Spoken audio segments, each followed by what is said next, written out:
अस्सलामुअलैकुम वरहमतुल्लाहि वबरकातुहू। अल्हम्दुलिल्लाह हमने अभी तक 123 आयात कर ली हैं पहले इस पारे की।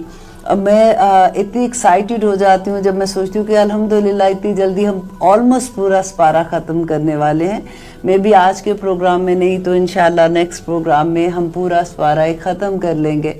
अब मैं अल्लाह से दुआ करती हूँ कि या रब्बुल आलमीन जैसे हमने ये सूरत अल-हम्द से स्टार्ट किया हमें अन्नास तक भी पहुंचा दे, और इंशाल्लाह एक दिन ऐसा आएगा कि हम लोग जैसे पहले इस पारे के लिए बात कर रहे हैं इसी तरह से हम 30th पारे के बारे में भी बात कर रहे होंगे। आज जो हम अभी तक हमने जो पढ़ा था, हमने बनी इसराइल के बारे में पढ़े थे कि अल्लाह सुब्हाना ताला ने हमें एक एक बात जो बनी इसराइल के बारे में बताई कि उन्होंने क्या क्या चीज़ें की थी जिसकी वजह से अल्लाह सुब्हाना ताला ने पहले उनको ये कहा था कि इन्नी फद्दलतुकुम अलल आलमीन। तो फिर कैसे अल्लाह सुब्हाना ताला ने उसके बाद उम्मत मुसलमा को जो है वो एजाज़ बख्शा था। तो उनकी जो खामियां थी वो अल्लाह ताला ने 10 जो रुकू थे उसके अंदर बयान की, और हमने एक एक बात को अच्छे से समझ लिया। और इसमें बताने का मकसद क्या था, आपको पता है अल्लाह सुब्हाना ताला ये चाहते थे कि हम लोगों में वो खराबियां ना आए, ताकि हम लोगों को ये पता चल जाए कि क्या चीज़ें ठीक हैं और क्या चीज़ें गलत है। कैसे अल्लाह सुब्हाना ताला नाराज़ हो के किस तरह से उन्होंने अल्लाह ताला की नाराज़गियाँ मोल ली थी। और आखिर में जब हमने पढ़ा था, जो हमने शुरू में जब इनके बारे में पढ़े थे, तो आयत नंबर 48 से 47 और 48 दो आयात से इनके बारे में शुरू हुआ था कि ये क्या कर रहे हैं और इनको क्या नहीं करना चाहिए। और अब आज जब उनकी ब्रैकेट बंद हुई है तो आप एग्जैक्टली सेम आयात अल्लाह सुब्हाना ताला बयान करते हैं कि या बनी इसराइल, ए बनी इसराइल उज़्कुरू, याद करो नेमत अल्लती अनअमतु अलैकुम, वो नेमतें जो मैंने तुम पे की, व इन्नी फद्दलतुकुम अलल आलमीन, और मैंने तुमको सारे जहानों पर फजीलत दी थी। ये हम पढ़ रहे थे ना, काफ़ी दफ़ा मैंने आपको इसके बारे में बताया भी था। अब फिर अगली आयत में अल्लाह ताला कहते हैं कि वत्तकू, और डरो यौमन, उस दिन से, ला तजज़ी नफ्सुन अन नफ्सन। देखिए नफ्स जो है ना, अल्लाह ताला ने यहाँ पे नकरा इस्तेमाल किया है कि कोई नफ्स, कोई भी जिसको कहते हैं ना, वो किसी के काम नहीं आएगा। और फिर उसके बाद कहते हैं वला युक़बलु अन मिनहा, और ना कबूल किया जाएगा उससे अदलुन, कोई बदला, कि वो ये कह दें कि अच्छा इसके बदले में अल्लाह सुब्हाना ताला ये कर दे, इसके बदले में ये कर दे, नहीं होगा। वला तनफ़उहा शफ़ाअतुहु, और ना ही उनको नफ़ा देगी कोई सिफारिश। देखिए हम लोग कितने आराम से कह देते हैं ना कि वो सिफारिश करेंगे, वो सिफारिश करेंगे, लेकिन सिफारिश भी मोमिन लोगों के काम आएगी उस दिन। ये कुरान अल्हम्दुलिल्लाह हमारे लिए सिफारिश करेगा, हमारे हक में भी करेगा और हमारे अगेंस्ट भी होगी। इसी तरह नबी सल्लल्लाहु अलैहि वसल्लम हमारी सिफारिश करेंगे। इन कुरान में ही अल्लाह सुब्हाना ताला ने बताया कि हमारे दोस्त भी हमारी सिफारिश करेंगे। जो हमारे अच्छे दोस्त हैं, जो जन्नतों में बैठे होंगे, वो कहेंगे अल्लाह सुब्हाना ताला मुझे मेरा वो दोस्त नज़र नहीं आ रहा। अगर हमारे दर्जे डिफरेंट होंगे, एक दोस्त ऊपर वाले दर्जे में, एक दोस्त नीचे वाले में, तो अल्लाह सुब्हाना ताला इतनी मोहब्बत करते हैं जन्नत वालों से कि अल्लाह सुब्हाना ताला उनकी खातिर उसके दोस्त को ऊपर वाले दर्जे में ले जाएंगे, उनकी सिफारिशें काम आएंगी। लेकिन यहाँ पे जो अल्लाह ताला बता रहे हैं कि किन के काम नहीं आएंगी, जो अल्लाह ताला की नाफरमानियाँ करते हैं। वला तनफ़उहा शफ़ाअतुन वला हुम युनसरून, और ना ही वो मदद किए जाएंगे। इतनी सख्त आयात हैं ये कि जो अल्लाह सुब्हाना ताला ने वाज़े कर दी। और इसके साथ साथ आप देखिए जो नबी सल्लल्लाहु अलैहि वसल्लम को मिल्लाते हिम का जो मैंने लास्ट प्रोग्राम में कहा था कि अल्लाह सुब्हाना ताला कहते हैं कि इस दुनिया में कोई वली भी नहीं तुम्हारा होगा। किसको कह रहे हैं?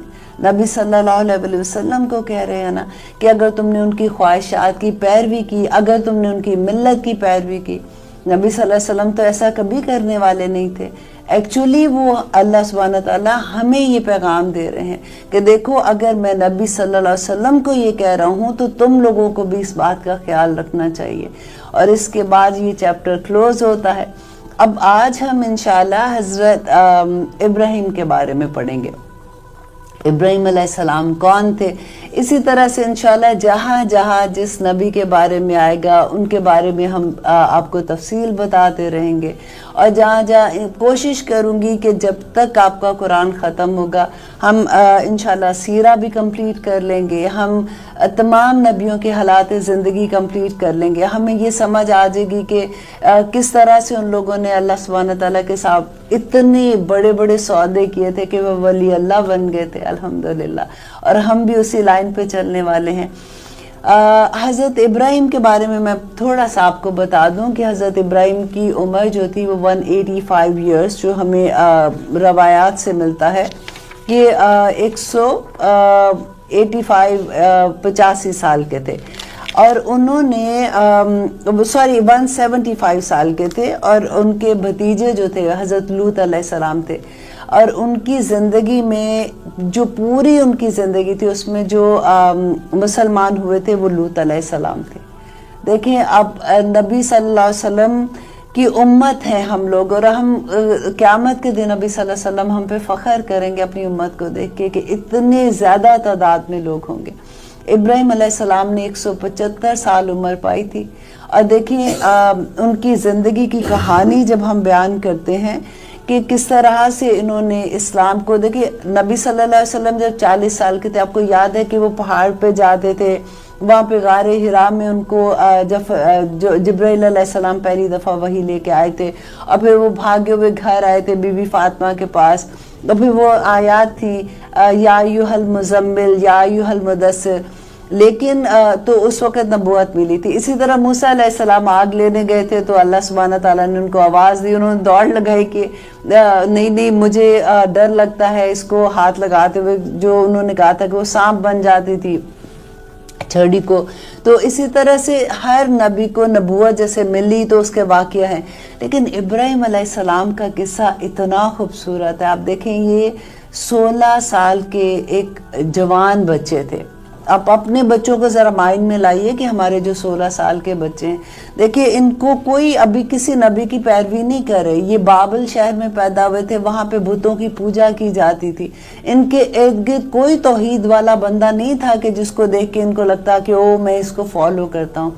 इन्होंने नेचर के साथ, फितरत के साथ इस्लाम को अल्लाह सुब्हानहू तआला की पहचान की थी। इतनी बड़ी बात है, फितरत के साथ।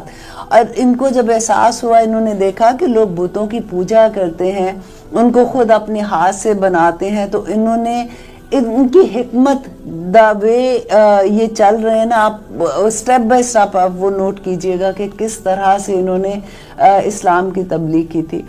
कि इन्होंने कहा, एक दफ़ा क्या हुआ कि ये लोगों का उस वक़्त वहाँ के लोगों का रिवाज था कि ईद जैसे होती थी ना, वो बुतों का एक दिन मनाते थे, उसमें वो खाना पकाते थे, सुबह बुतों के आगे रख जाते थे, और फिर वो एक बड़े से मैदान में जाते थे और पूरा दिन वो गेम खेलते थे या जिस तरह भी फ़न करते थे, और रात को वापस आते थे और वो खाना उठाते थे। वो समझते थे खाना मुबारक हो गया क्योंकि बुतों के पास रख के गए हुए हैं, और फिर वो सारे मिल के खा लेते थे। उन्होंने जब जाना था तो उन्होंने हज़रत इब्राहीम अलैहिस्सलाम को कहा कि आप हमारे साथ चलें। जैसे आप सोचें कि एक 16 साल का बच्चा है तो उसके जो दोस्त होंगे, उन्होंने कहा चलो चलो सारे मिलके चलते हैं। इब्राहीम अलैहिस्सलाम ने कहा, उन्होंने इस वक्त एक हिकमत से काम लिया। उन्होंने कहा कि मेरी तबीयत ठीक नहीं है तो आज मैं नहीं जा सकता हूँ, तो वो पीछे रह गए। अब सब लोग चले जाते हैं। बाद में इब्राहीम अलैहिस्सलाम क्या करते हैं कि कुल्हाड़ी लेते हैं, तो जितने बुत होते हैं वो सारों को मार दे, मतलब सबको वो ख़त्म कर देते हैं, तोड़ देते हैं। और जो सबसे बड़ा बुत होता है ना, उसको वो छोड़ देते हैं और उसके कंधे पे वो कुल्हाड़ी रख देते हैं और खुद आके घर लेट जाते हैं। अब रात को जब वो लोग वापस आते हैं तो आके देखते हैं कि ये क्या हुआ। आप सोचे ज़रा, इमेजिन करें कि क्या हाल हुआ होगा वहाँ पे लोगों का कि सारे बुत किसी ने तोड़ दिए हैं। और वो आपस में उनमें बातें होना शुरू हो गई। उन्होंने कहा कि ये एक लड़का है जो हमारे बुतों के बारे में ऐसी कुछ बातें करता है। अब तो वो पीछे भी रह गया था, आई थिंक हमें उससे पूछना चाहिए। जब इब्राहीम अलैहिस्सलाम को बुलाते हैं, वो पूछते हैं उनसे, तो वो आगे से उन्होंने इतनी अक्लमंदी का जवाब दिया। उन्होंने कहा कि मुझे तो नहीं पता कि तुम क्या मुझसे बात कर रहे हो। ये जो बड़ा बुत है जिसके कुल्हाड़ी तो उसके कंधे पे पड़ी हुई, आप उससे पूछो तुम इससे सारी दुआएं कबूल कराते हो, तुम इसकी इबादत करते हो, तो ये तुम्हें बताए, पूछो इससे कि किसने मारा है। वो देख के वो सारे हैरान हो गए। आज मेरा गला थोड़ा ख़राब है, मैं कोशिश कर रही हूँ कि मैं अपनी टोन थोड़ी सी लोअर रखूँ ताकि मैं आराम से आज का प्रोग्राम इंशाल्लाह कर सकूँ। तो खैर एनीवे वो बड़े हैरान हुए, लेकिन फ़ौरन ही उन्होंने अपनी बात बदल दी। उन्होंने कहा कि ये क्या तुम बात